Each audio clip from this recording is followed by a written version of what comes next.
Queridos amigos, muy buenas tardes. Estamos nuevamente en otro capítulo de este podcast, tu podcast como militante de Renovación Nacional, construyendo tiempos mejores.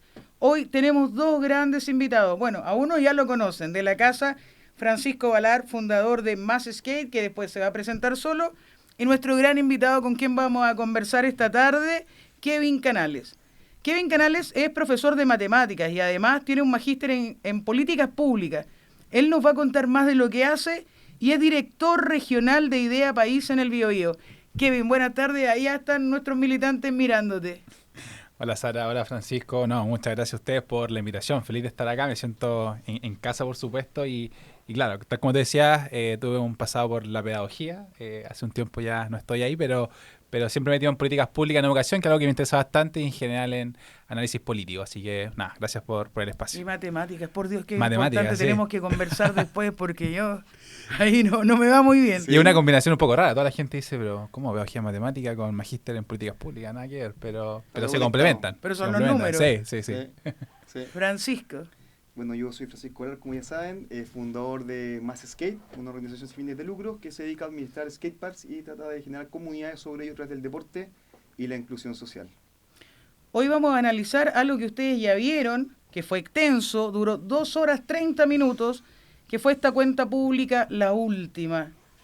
Cuenta pública 2025 del presidente Gabriel Boric, que hoy cuenta con un 22% de aprobación ciudadana. Vamos a hablar de eso y entrar directo a las preguntas. Kevin, ¿cómo recibiste esta última cuenta pública, insisto, la última del presidente Gabriel Boric? Había un hashtag que quizás es bien ilustrativo, que era cuenta regresiva, Sí. Porque ya quedan 9 meses de gobierno. Y bueno, sin tener quizás tantas expectativas sobre esta cuenta pública, yo la resumiría como autocomplacencia. O sea, de hecho el presidente parte su alocución diciendo que él no quiere ser autocomplaciente, como ser autocrítico también. Y la verdad es que luego de eso, luego de esa pregunta, vimos 2 horas y media de los supuestos logros de este gobierno. Y perdón, Kevin, que te interrumpa. Sí. Después de cada frase decía, esto es gobernabilidad. Sí. Yo no sé en qué Sí, cabeza. bien increíble. Es como cuando te sentís como, oye, yo no quiero pelear, pero... Exactamente. Y luego continúa apelando. Claro, o sea, yo creo que es un resumen bien paradójico de lo que fue esta cuenta pública. Yo creo que para el gobierno era bien importante esta última cuenta pública. De hecho, si uno ve, por ejemplo, las dos primeras, ve que por más críticas que uno puede tener al presidente Boric, tiene una capacidad discursiva de poder atraer a la gente. Y de hecho, en las cuentas públicas anteriores, el presidente subió entre un 10 y un 8% de aprobación solamente por su habilidad de discursiva. Entonces, yo creo que era bien relevante para ellos. Uno tampoco le puede pedir a un presidente que en su última cuenta pública no saque a relucir sus logros, pero creo que el presidente describió un país que no existe. O sea, yo creo que la descripción, todos quisiéramos vivir en ese país, todos quisiéramos tener un país y Por todos los que favor. amamos a Chile quisiéramos... Esto era como lo que decía Coco Legrand. Él duerme acá, pero trabaja en otro país, vive en otro país, o sea... Absolutamente, yo creo que por más que quisiéramos que ese fuera el país real, creo que no da cuenta de la realidad que hoy día viven muchos chilenos y que no se condice con O sea, lo que dentro dijo. de las cosas que dijo, yo muy brevemente, sin querer interrumpir, dice que el empleo ha subido, pero los números dicen que, claro, subió el número de cesantes, no el número de trabajadores, y hablaba de que mayor cantidad de mujeres había ingresado al sistema laboral, A la y fuerza del trabajo, sí. precisamente ese 8,8% de desempleo ha afectado a mujeres de nuestro país. ¿Cómo explicamos eso? Sí, es que hubo una dinámica que creo que se vio en todo el discurso del presidente, que es una falacia, que él, de hecho, en un momento, él mismo la puso en la luz pública, que es la falacia del cherry picking. De hecho, él, en el 2022, acusa a una periodista que le está dando los datos de la delincuencia y le dije, usted está haciendo cherry picking. Bueno, la verdad es que la locución y el discurso presidencial estuvo lleno de cherry picking. ¿Qué consiste eso? Es en tomar una cifra particular, muchas veces descontextualizada, para dar una imagen de un panorama general. Entonces, por ejemplo, solamente por poner una, y quizás después podemos andar en más específico, pero por ejemplo dijo, hemos bajado la informalidad laboral. Pero resulta que eso no es suficiente ese dato para dar cuenta del panorama general del mercado laboral. O sea, hay desocupación femenina, ha aumentado muchísimo. Los 600.000 empleos que el presidente dice que crearon, muchos de ellos son empleos precarios, es decir, personas de baja calidad. de baja calidad y además personas que probablemente quizás trabajaron un par de horas a la semana habiendo estado disponibles para trabajar a tiempo completo. Entonces, si uno hace un zoom a muchas de esas cifras, se da cuenta de que las conclusiones que él deriva de esas cifras no se condicen con la realidad. Y eso es algo que hizo en educación, en seguridad, en migración. O sea, hay un montón de años. Es loco lo que dices tú, porque el concepto cherry picking, que es como esto de agarrar el argumento y darle vuelta, los griegos ya lo tenían súper pipeado, le llamaban los sofistas, que eran estos gallos que le daban vuelta a la palabra y te engatusaban y te buscan la quinta pata. Y efectivamente para mí fue eso, fue ver un sofista hablando sofismo frente a todos mirando como, ¿qué es esto? Sí, totalmente. Yo como dato les puedo hablar de algo que me toca vivir a diario. Yo soy concejal de la comuna de La Pintana, ya lo habíamos conversado hace un ratito, y él hace un homenaje a las policías. O sea, no voy a contar que en octubre de un par de años atrás quería refundar y hacer desaparecer. Y echó a los militares de la calle. Claro, hace un homenaje a las policías, que gracias a ellos que tienen más y mejores, perdón, yo no sé qué más y mejores, si estamos todos conscientes que se les recortaron del presupuesto 7.500 millones de pesos que ellos ocupaban para comprar insumos vitales como zapatos. O sea, le recorta a nuestras policías las funciones básicas, la implementación básica, y le hace un homenaje. Hoy día. Ellos, los Todo. de verdad, se están comprando ellos los equipos.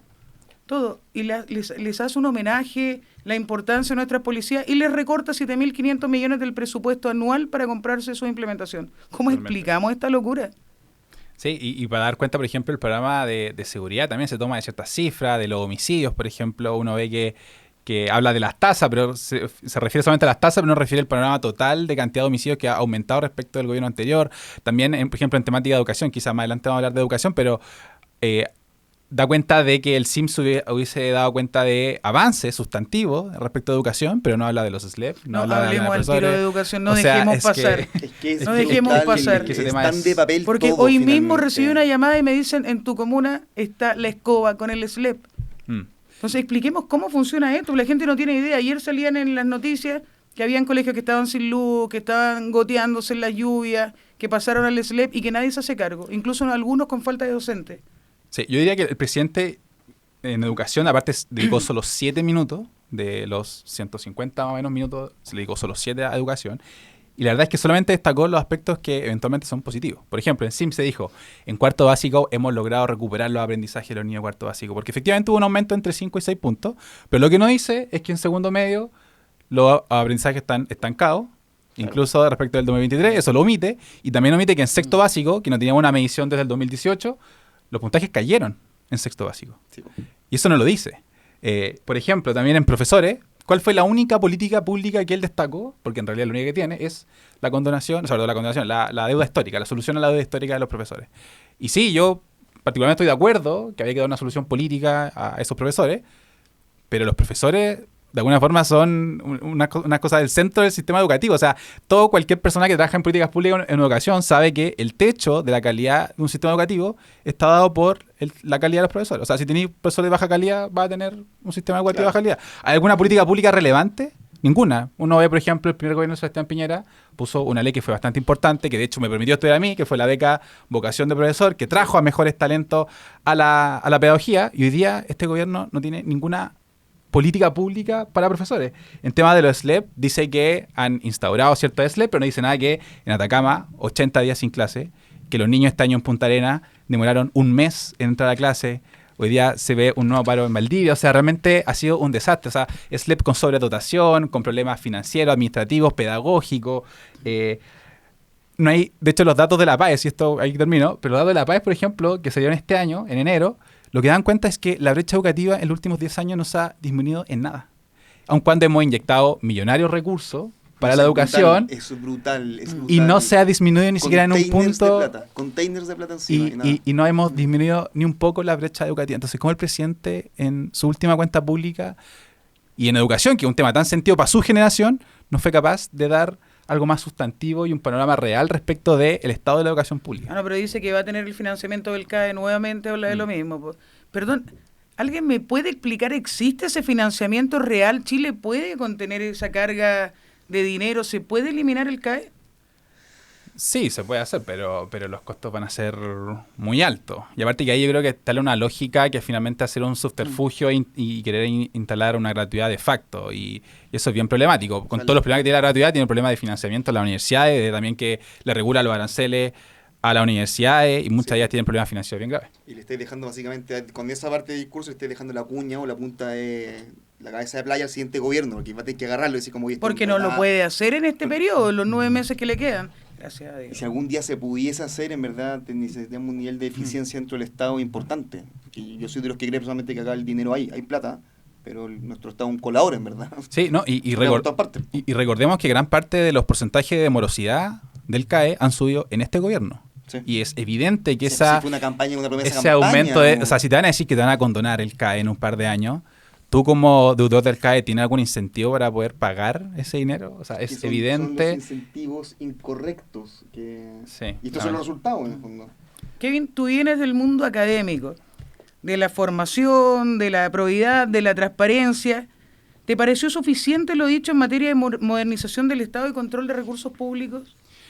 Yo creo que el presidente habló muy poco respecto de este tema y es bastante paradójico porque en la semana anterior al discurso presidencial tuvimos el caso de la licencia médica, o sea, la Contralora destapó esto y la verdad es que salió bastante poco. Lo que sí yo quisiera decir quizás que a veces creemos que estos problemas de prioridad se solucionan simplemente metiendo más regulación y más leyes. Y yo creo que aquí el ejemplo de la Contralora es que teniendo buenas autoridades que hagan uso de las leyes que ya existen, pueden hacer bastante. Y en ese sentido creo que el trabajo que está haciendo la Contralora es muy relevante. Además, por ejemplo, en esto ayer ordenó a los SLEP diciéndole que den cuenta de los descuentos que le han hecho a profesores que se han ido a paro de forma irregular e ilegal, porque se tienen que hacer esos descuentos. Eso es lo que establece la ley y de oficio. Entonces creo que eso es bien relevante, que haya una Contralora que esté haciendo la pega. Uno recuerda, por ejemplo, no sé si ustedes recuerdan, pero hubo la imagen de Contralorito, que era un mono que yo creo que era bastante ideologizada, pero la verdad es que mucha fiscalización al respecto del uso de recursos públicos no vimos. Y hoy día con el caso de un cambio de jefe de la Contralora, finalmente creo que se han hecho avances bastante sustantivos. Obviamente eso hay que hacer quizá una regulación para el tema particular de la licencia médica, pero que además de eso creo que tengo un problema muy de fondo que es un problema de virtud. O sea, uno no puede tampoco estar siempre pensando en que todo lo vamos a resolver a través de la ley, porque también hay cosas que nosotros como ciudadanos tenemos que desarrollar, que es el civismo, la ética, de una cierta moral del cumplimiento de nuestros deberes. Creo que ahí le pegaste el clavo medio a medio, es un tema de virtud. O sea, creo que la batalla que estamos dando hoy día por Chile es por el espíritu de Chile, el alma, es de creer realmente que unidos estamos mejor, divididos estamos mucho peor, Sí.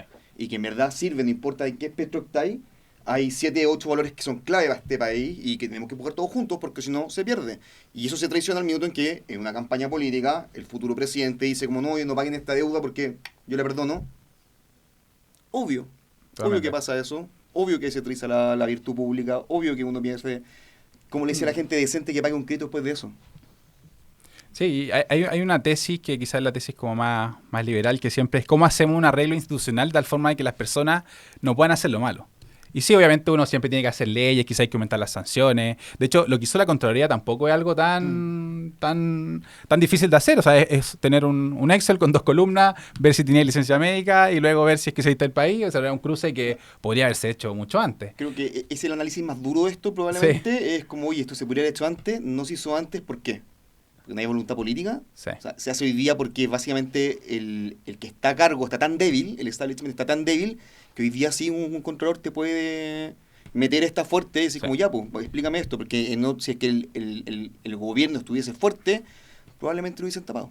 Sí, completamente. Y yo creo que la Contralora ha dado muestras de garantías de que está haciendo su labor, que es fiscalizar el uso correcto de estos recursos públicos. O sea, la cantidad de dinero que hay involucrado acá es gigantesco. O sea, de hecho, si uno empieza a ver, tenemos solamente el dato de funcionarios públicos que salieron del país, pero no tenemos el dato de cuántas personas privados para quedarse en la casa. O para trabajar en otra parte.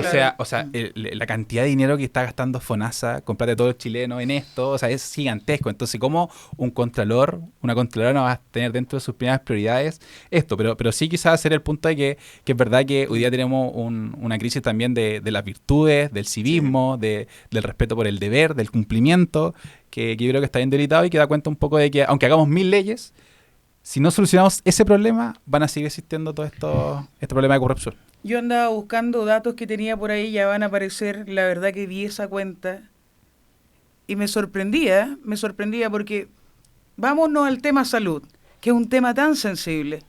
Él citó un caso, no me acuerdo los nombres, yo tengo problemas para los nombres, pero de un matrimonio, que le vamos a poner María y Juan, y parece que se llamaban así, ¿eh? Y dicen que María y Juan, tras 60, 80 días de hospitalización de sus hijos, se ahorraron 7 millones de pesos que deberían haber pagado si no hubiese existido el copago cero. Perfecto. Ahora yo voy a hablar por los 7 millones de chilenos que están en la salud pública y lo están pasando pésimo, donde tenemos una lista de espera histórica. Según él se resuelven en un año, perdón, o sea, yo conozco gente familiar incluso que lleva 4 años esperando una cirugía y ni siquiera tienen las horas médicas. Yo no sé de qué país nos estaban hablando, si están las cifras de las camas. El otro día entrevistamos acá a Rosa Ollarse y le hicimos 3 preguntas puntuales. ¿Estamos preparados, ahora que estamos en junio, para enfrentar una crisis de invierno respiratoria, que es la sincicial, influenza, COVID? Y la respuesta fue no. ¿Podemos hacer, en caso de que haya una crisis mayor, red público-privada? No. No tenemos fondos para nada. Y después nos dicen, no, si ya mira, nos gastamos toda la plata del 2025 ahora. Así está la salud en Chile. Pero él no lo vio. En la cuenta anuncia que estamos bien, que nos demoramos alrededor de un año en sacar las listas de espera, la cirugía, que una persona GES se puede atender muy bien. Y eso no pasa. O sea, yo no sé en qué clínica se atiende, pero en los hospitales públicos no. Ni en los consultorios, donde ya es más chico, municipal, y no hay médicos, muchos también con licencia. Entonces, ¿qué pasó con salud? A ver, ¿qué fue lo que nos cuentió?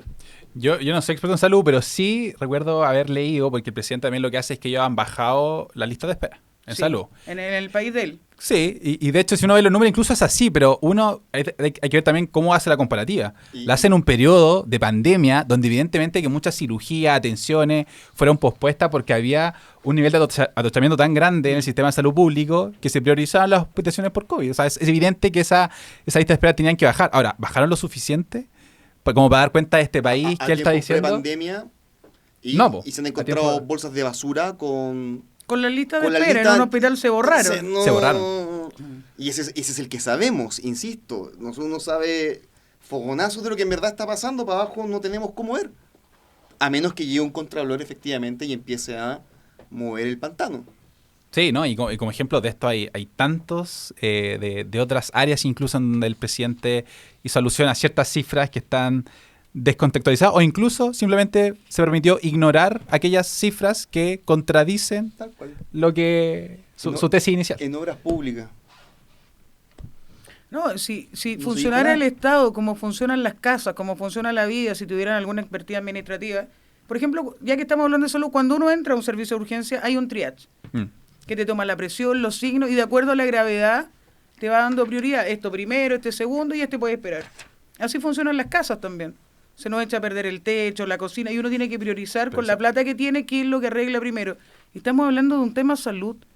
Y se dio el lujo de mentirle a todos los chilenos en la cara diciendo que salud va bien, que va prosperando, que va a meter más enfermedades al GES. Pero eso no se ve en el día a día. La gente espera años por horas médicas hoy día y horas de especialistas. No hay. Se tiene que cambiar de hospital, se muere entre medio y lo llaman, venga a su operación, lo enterramos hace un año. Eso. Y así está funcionando Chile. Sí. Y se dio el lujo de mentirnos en la cara. Y ahí no, y dar cuenta de una realidad que no es la que hay en todos los chilenos, y eso es lo preocupante. O sea, yo no sé si hay dos opciones. O esto lo hizo a sabiendas de que estaba dando información que no se condice con la realidad, o efectivamente él vive en una realidad paralela pensando que eso es efectivamente el país que está gobernando. Yo creo que en el país de él pasa eso. Cualquiera de las dos opciones me parecen muy preocupantes. Yo creo que... O la tercera quizá, lo hace adrede para que después cuando traten de enjuiciarlo por los casos de las fundaciones, los casos de los parentescos, la cuestión, digan no, que no está bajo mi sano juicio. Y una forma de mostrarlo es que miren la cantidad de cosas que hablé en esta cuenta pública que no condicen. En verdad estoy loco. ¿Te pareció la reacción de la oposición? Falta de claridad, con argumentos, contrapuntos, ¿cómo se vio? Sí, yo diría que la oposición pudo marcar mejores contrapuntos, porque realmente yo, como le dije al inicio, yo no tenía muchas expectativas de esta cuenta pública, pero, o sea, bajo cualquier nivel de expectativa que yo podría haber tenido. Yo creo que la oposición debería haber jugado quizá un rol más específico, porque más allá del fact-checking, que es saber si una afirmación es verdadera o falsa, que eso lo hacen distintos medios de comunicación, acá había que entrar en el detalle de muchas de las cosas que se dijeron que simplemente no se condicen con la realidad. Entonces yo creo que ahí efectivamente la oposición pudo hacer quizá unos puntos políticos mucho más relevantes de los que se hicieron. Y finalmente se lo dejamos, había en el diario por supuesto algunas, pero yo creo que la oposición tiene un rol, y los parlamentarios también, de difundir también esto. A mí me da la impresión de que, y vamos a ver quizás en la academia del domingo si es que efectivamente el presidente subió o no su aprobación, pero cualquiera que escuchó esto, quizás en su casa debe haberse llegado con la impresión, oye, quizá no lo ha hecho tan mal este gobierno. En verdad, quizá ha avanzado muchas cosas. Quizá, mira, pensiones, salud, 40 horas, avances quizá para la gente son importantes, pero que no dan cuenta del panorama general si uno va al zoom de cada una de esas cosas que exigieron. Y yo creo que ahí quizá la oposición podría haber marcado un contrapunto mucho más relevante, porque además esta semana fue como una semana de otras discusiones que se alejaron quizá un poco más de la cuenta pública. Sí. ¿Seguimos sin rumbo? ¿O esta cuenta como que empezó a orientar hacia dónde va el país? Siempre cuando hay la última cuenta pública entra la discusión sobre el legado de este gobierno. Sí. Es inevitable, siempre se habla sobre el legado. Y yo creo que a diferencia incluso con toda la crítica que tengo al gobierno de Michelle Bachelet, por ejemplo, creo que en ese gobierno sí hubo un legado, que yo creo que fue un mal legado, pero en este gobierno no hay algo así como un legado. ¿Por qué? Y quiero puntualizar esto porque cuando uno habla de un legado no es solamente un par de agendas sectoriales, no es la 40 horas, no es la reforma de las pensiones, sino que todas esas reformas que se hicieron, que son sustantivas, se hacen en alguna dirección hacia el país. Uno le dice a la nueva generación, esto es lo que yo te heredo, porque quiero que continúes en esta dirección. Y, por ejemplo, Michelle Bachelet tenía claro cuál era su diagnóstico. Era un país que había injusticia, un país donde el mercado de alguna forma era injusto, hacía desigualdad, y en función de eso construyó su programa de gobierno, tenía mayoría parlamentaria por supuesto, y pasó la retroexcavadora y le dio un mayor preponderancia al Estado, qué sé yo. Hoy día, luego aparte de la derrota del proyecto constitucional de Boric, uno puede pensar cuál fue la dirección del gobierno de Gabriel Boric, porque lo único que, si uno ve por ejemplo reformas como la de pensiones, es una reforma que es más de derecha incluso de lo que presentó Sebastián Piñera, o sea, ¿hay ahí alguna visión profunda respecto de la sociedad? ¿O de otras reformas sectoriales? Yo realmente creo que Gabriel Boric no hereda un proyecto político al progresismo, y yo creo que eso es el gran desafío que tienen hoy día los candidatos oficialistas, porque no saben hacia dónde va su proyecto político, porque básicamente no lo tienen. O sea, luego de la histórica derrota, luego del plebiscito, que ahí estaba su proyecto de país, fue rechazado contundentemente por la ciudadanía, y hoy día todavía están en búsqueda de ese proyecto, y el legado del presidente Boric no les da luces tampoco de eso. En ese sentido, por eso toda también se desmarca de todo esto y dice como no, nosotros vamos a gobernar desde la izquierda, pero otro tipo de cuestiones, desmarcándose mucho de lo que fue todo esto. En ese sentido.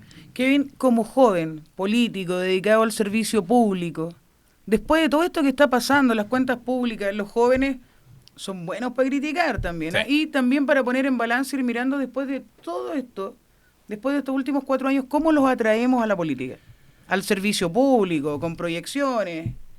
Sí, yo creo que es complejo, porque quizás una lección contraria de este gobierno es que hay que tener humildad, que ser joven, porque en un momento se tendió como a poner en un pedestal a los jóvenes, que los jóvenes eran que tenían la verdad, los revolucionarios. Ser joven era un valor en sí mismo. Claro, es un valor en sí mismo, y yo creo que esta generación que justamente alardeó de eso, hoy día da cuenta de que no supo gobernar un país. Entonces yo creo que el mejor ejemplo es que quizás una lección para los jóvenes hoy día es la humildad, y ese desprecio que la generación que hoy día está gobernando tuvo respecto de las tradiciones de nuestro país, respecto de el país que construyeron nuestros padres y abuelos, de los cuales al menos yo me siento orgulloso, con todos los problemas que podemos tener, me siento orgulloso de lo que hemos heredado y que esa generación despreció. Creo que hoy día ojalá los jóvenes puedan valorar también eso, que construimos desde el país que dejaron nuestros antepasados, y desde ahí construimos.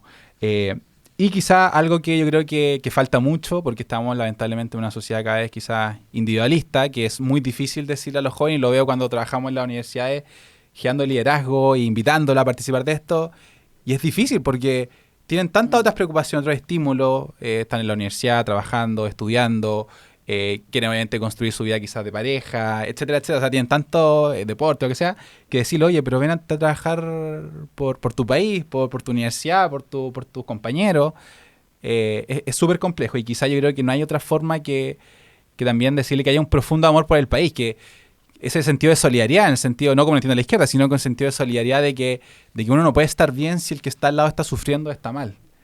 No podemos estar bien, no es solamente una cuestión de enternecimiento por el dolor ajeno, sino que realmente trabajar por objetivos que sean comúnmente compartidos, y quizás eso es lo que hoy día hemos perdido, que pareciera que solamente importa nuestro proyecto individual, y de hecho la izquierda paradójicamente ensalza mucho el discurso individualista, y yo creo que si no ponemos en los jóvenes ese sentimiento de que ese trabajo es por el país y es por la comunidad donde está inserto, creo que va a ser muy difícil atraerlo al servicio público. Y es algo que al menos yo pienso todos los días cómo hacerlo, porque es súper complejo. Oye, en la cuenta pública se le quedaron algunas cosas afuera del presidente, o las que no inventó se le quedaron afuera. Por ejemplo, la violencia rural en la macrozona sur. No se habló nada de eso. Nada. ¿Cómo enfrentamos esto? O sea, este silencio de la macrozona sur que está causando una herida tremenda también en el país, sobre todo a los que viven dentro de la zona. Sí. Sí, yo creo que, bueno, hubo de partida muy pocos anuncios en esta cuenta pública. Cerrar Punta Peuco, eso sí que lo dijo sí, con bombo y platillo. y sobre las relaciones con Israel también. Con Israel. Ahí claro. se tomó hartos minutos en hablar de Israel. Sí, de hablar de nuevas propuestas, pero en otros casos no dio tantas propuestas, la verdad, sino que básicamente lo que hizo fue defender su actuación como gobernante y por eso también no dio muchas soluciones al problema de la macrozona sur, aunque ya sabemos, por ejemplo, que tuvo que mantener el estado de excepción, aun cuando lo votaron en contra todas las veces que pudieron cuando fueron parlamentarios. Al menos, creo yo, no sé si genuino o simplemente por conveniencia o por obligación, entendieron que el problema de seguridad era un problema real y que hay un problema de terrorismo, porque antes jamás se hubiesen referido a terrorismo en esa zona. Y yo creo que simplemente ya tiraron la toalla y yo creo que están viendo que el próximo gobierno se haga cargo de este problema. Quizás los van a intentar, yo creo, durante este periodo legislativo, los 9 meses que le quedan, solucionar el problema político que persiste ahí a través de las recomendaciones que van a recoger de la Comisión de la Paz y el Entendimiento. Quizás ahí hay un tema que al menos yo creo que sí es necesario que se avance respecto de eso, con todas las dificultades que tiene, por supuesto. Pero yo creo que eso es lo que el gobierno va a hacer. O sea, yo creo que ya tiró un poco la toalla y va a intentar solucionar este problema político y hacer sus últimos esfuerzos quizá en el Congreso para aprobar esta batería de medidas que son recomendaciones de esta comisión. En seguridad también estuvo muy débil. Yo hace menos de 48 horas conversaba con unos adultos mayores y me decían, mire, ayer cambiando una plancha del techo nos encontramos 7 balas. En la mañana despertamos porque andaba corriendo alguien por el techo. En realidad es desde las poblaciones. O tenemos un velorio en la esquina, no hemos dormido hace 3 días. Claro. Y bueno, lo peor que, perdón, para terminar, lo peor que me dicen, tenemos que acostumbrarnos a esto si estamos solos. Esa es la sensación de la gente en las poblaciones. Yo tuve que suspender una actividad de skate para niñitos con TEA el sábado porque había un bingo para alguien de la Garra Blanca que les da miedo que tiraban fuegos artificiales. Entonces los niños se iban a asustar. Fuegos artificiales que están prohibidos, que por ley no se debe. Pero la gente dice, estamos solos. Si uno llama a carabineros no va a llegar, y lo tienen claro, porque llegan con un revólver tiro a tiro versus una metralleta, no llegan. Seguridad Ciudadana no tiene nada con qué defenderse, obviamente no van a llegar a recuarto su vida. Me decía, estamos solos, si es lo que nos toca vivir, y así nos vamos a morir. Y viven en un toque de queda autoimpuesto, porque nadie les dice que se tienen que guardar, pero se está bajando el sol y la gente se encerró y no sale más. Sí, tal cual. Y piensan eso, nos tenemos que resignar, estamos solos, eso es el llamado que hacen los vecinos todos los días. O el drama, por ejemplo, en colegios, que yo creo que es bien brutal también. Hace poco un colegio en Conchalí suspendió sus clases porque hubo una balacera cerca. La semana pasada en San Pedro de la Paz, que es una de las... Bueno, yo soy también del Biobío, entonces me tocó estar cerca de las autoridades que están en esa comuna y hubo una balacera dentro de un colegio con alumnos menores de edad heridos en medio de una jornada escolar. Entonces, cuando el presidente dice que... Porque aparte él le echa la culpa al gobierno anterior. O sea, heredamos una crisis de seguridad del gobierno anterior y nosotros... no le vamos a contar quiénes hicieron esta gran revuelta. ¿Quiénes asusaron todo eso? No le vamos a contar, no le vamos a avisar. Es que es durísimo, es ciencia ficción lo que estamos viendo. Y de nuevo, y ojo que también es Chile, sí, pero también es nuestro país. Es Chile, pero también un poquito occidente. Esto se está yendo en varias partes, no solo acá. Sí, y el problema de seguridad obviamente es un problema complejo, no es que nadie tenga la receta, pero evidentemente esto no era parte de las prioridades que tenía el gobierno. O sea, uno ve cómo debilitaron a carabineros durante todo este tiempo y ahora recién, luego que se vieron forzados a que el problema de seguridad era un problema real, tuvieron que tomar medidas. Entonces, cuando uno ve y sin ningún empacho dicen que esto lo heredaron, y parece que no se hicieran cargo también de todo lo que ellos contribuyeron a eso. O sea, de hecho, si uno habla incluso muy cortito de migración, el presidente, ¿qué es lo que dice en su discurso de migración? Dice, nosotros heredamos una inmigración descontrolada del gobierno anterior. Claro. Y lo que nosotros hicimos fue disminuir en un 48% la inmigración irregular. Y el dato... pero perdón, es que tengo que decirlo, porque si no me muero. Pero obvio que la eliminamos. ¿Vieron? ¿Se acuerdan ustedes de la bocina que pusieron en el norte? No. Así alto. Ah. No, que una locura. Sí, una Por locura. eso estamos muy seguros.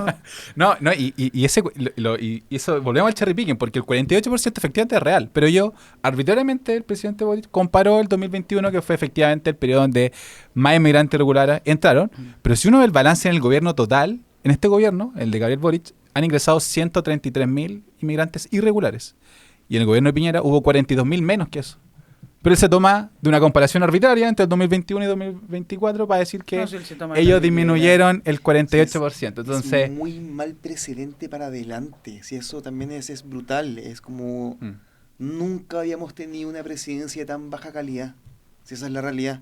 Entonces, en verdad, el punto de comparación nos bajó el promedio esta cuestión. Para adelante, Totalmente. el ciudadano, cuando nos toque el siguiente gallo chanta, de cualquier sector que sea, ya tiene un punto de comparación para decir, no es tan malo en verdad, Boric era peor, y como, no, yo con los dos son pésimos. Kevin, Francisco, estamos terminando. Se nos hizo nada de estos rápido. minutos y podríamos conversar horas. En una frase, ¿cómo definirías la cuenta pública 2025? Pensaba en irreal. Estaba entre autocomplacencia y irreal, pero yo creo que irreal. O sea, lo que he sostenido toda esta conversación, que realmente hay tantos ejemplos de que el presidente da una cuenta en una realidad que lamentablemente no existe. Todos quisiéramos que existiera esa realidad donde no hay lista de espera, donde hay una migración controlada, una delincuencia que cada vez es menor, los niños que están aprendiendo en el colegio, Claro. pero la verdad es que lamentablemente no es ese el país, y evidentemente el próximo gobierno va a tener tareas muy fundamentales por delante, porque lamentablemente la herencia que se está haciendo en este gobierno no es buena, por decirlo menos. Muchas gracias por habernos acompañado en esta tarde, queridos amigos. Seguiremos construyendo tiempos mejores y acá terminando una agradable conversación sobre la cuenta pública, claro, la cuenta pública del presidente y del país del presidente Gabriel Boric. Nosotros desde acá de Chile nos despedimos. Un abrazo. Chao, gracias.